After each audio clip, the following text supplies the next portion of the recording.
திருச்சிற்றம்பலம்.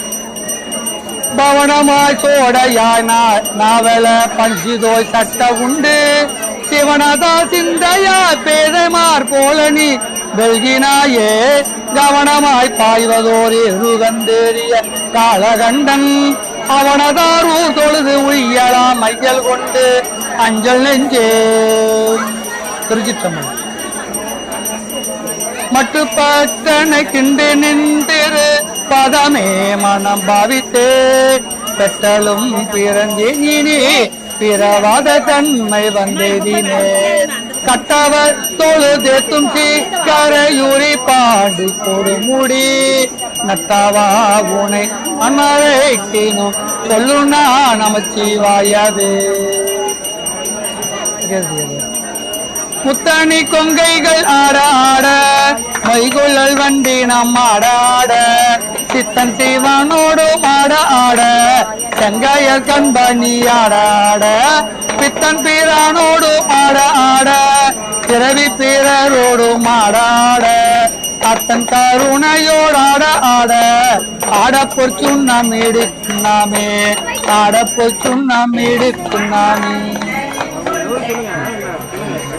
திருச்சிற்றம்பலம். நாமக்கல் மாவட்டம் திருச்செங்கோடு கமலாபாளைய வட்டம் பள்ளிப்பாளைய அகராகரத்தில் அமர்ந்துள்ள விசாலாட்சி விஸ்வேஸ்வர திருக்கோயில். மேற்க பார்த்த சிவாலயம். சுவாமி பேர் விஸ்வேஸ்வர சுவாமி, அம்பாள் பேர் விசாலாட்சி அம்மை. சுவாமி மேற்க பார்த்த திருக்கோயில் காவேரியை நோக்கி அமைந்துள்ளது. எப்படி காசியில சுவாமி மேற்க பார்த்து கங்கையை நோக்கி உள்ளாரோ அதுபோல இங்கேயும் விஸ்வேஸ்வர சுவாமி மேற்க பார்த்து காவியை நோக்கி உள்ளதால் இந்த தீர்த்தாடி வழிபாடு பாப்பான்துறை என்று பெயர். சுவாமிக்கு எதிர்கால இருக்கக்கூடிய படித்துறைக்கு பாப்பான்துறை என்று பெயர். இந்த துறையை 650 வருடங்களுக்கு முன்னதாக கிருஷ்ணதேவர் என்று சொல்லக்கூடிய அரசர் கட்டிய திருக்கோயில்.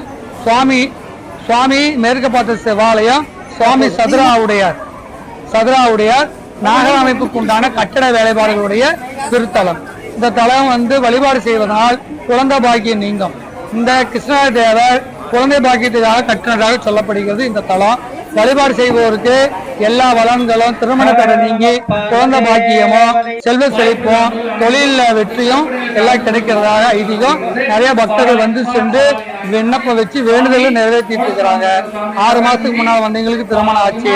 2 வாரத்துக்கு முன்னால வந்தவங்களுக்கு விண்ணப்பம் வச்சு திருமணம் ஆகி குழந்தை பேரோட இருக்கிறாங்க. நல்ல செழிப்போட இருக்கிறாங்க. வாய்ப்புள்ள அன்பர்கள் அனைவரும் இருந்து வழிபாடு செய்யுமாறு கேட்டுக்கொள்ள வாய்ப்பை பயன்படுத்திக் கொள்ளுமாறு கேட்டுக்கொள்ள. சிவராத்திரி என்பது ஆண்கள் ஆவதற்காக செய்யக்கூடிய வழிபாடு. இந்த சிவராத்திரியில கலந்துக்கிறதுனால் உங்களுக்கு எல்லா நலங்களும் எல்லா வளங்களும் கிடைக்கும். மிருகத்தன்மை நீங்கி மனிதத்தன்மை என்று கிடைக்கக்கூடிய நிலை வரும். நான் என்ற ஆணவம் நீங்கி மனித தன்மைக்கு வரக்கூடிய தன்மையை பெறலாம். சிவராத்திரி பூஜையில் கலந்துக்கும் போது உங்களுக்கு எல்லா பலன்களும் கிடைக்கும். நான் என்ற அகந்தை நீங்கி சிறப்பாட செல்வ செழிப்போட வாழக்கூடிய காலம் தான் இந்த சிவராத்திரி பூஜை காலம். என் பேர் ஜனார்தனன் விஸ்வேஸ்வர சுவாமி.